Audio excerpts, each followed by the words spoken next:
Uh-huh. See, I've been gone 27 years. Okay. In prison. And when they did the ID in prison, like when you go on the bus to get the ID, they miss like 100 or something people.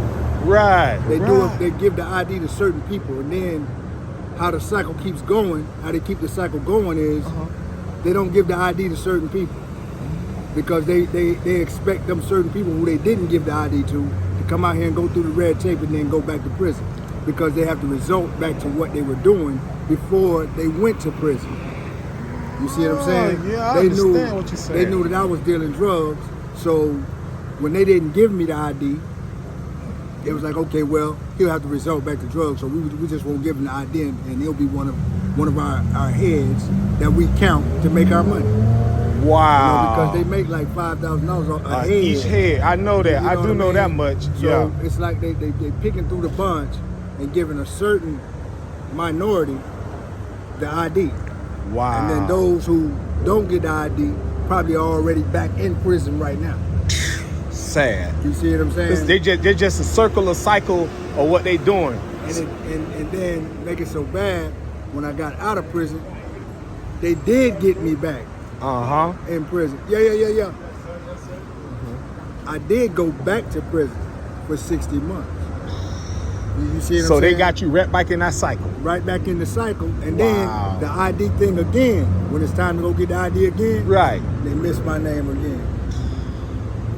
With about 27, 30 more people. Wow.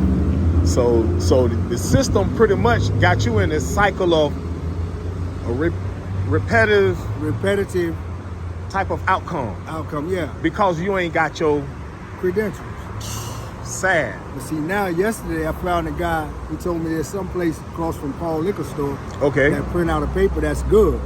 Okay. And all I got to do is go downtown and they make my ID for me. Wow. Once they make the ID for me, I start working. I got a job with a guy at the flea market. I don't need an ID for that, but I like to work. Right. You know, I do residential concrete. I build mailboxes from ground level up. You know, from scratch. Right. I do landscaping. Right. You know, it's not the point of me not knowing how to work or wanting to use my able ability.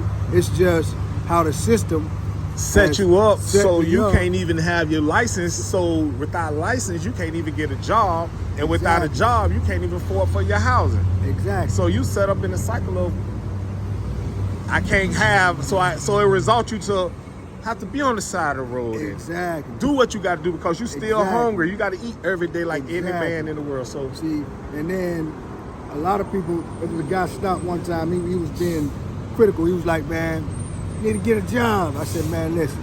Once I get an ID, you won't ever see me out here because I work. I'm a working man. All the time I was in prison, I stayed out of trouble because I stayed at work. But now I did get in trouble. My first few years, you know, I went to CM and all of that stuff, bust heads, all that old crazy shit. Right. But they whooped me like a little child. They got tired of me putting my hands on people cheering. Mm-hmm. But the only way I would put my hands on somebody is if they violated my space. Right. You know what I'm saying? They keep on, and okay, I'm gonna wake up and do what I gotta do, but I wasn't that kind of dude. I'm laid back. I don't cause no problem. I'm not on that. Right. But when I had to. With the CM, when I got off CM, man, them people whooped me from confinement, from the dorm to confinement. Right. From confinement to medical. From medical back to the dorm. From the dorm back to confinement. From confinement back to medical again. This how long they whooping me. Wow. You know, wake me up out of my sleep, grab me off the top bunk, and whoop me all the way back to medical. Man. You see what I'm saying?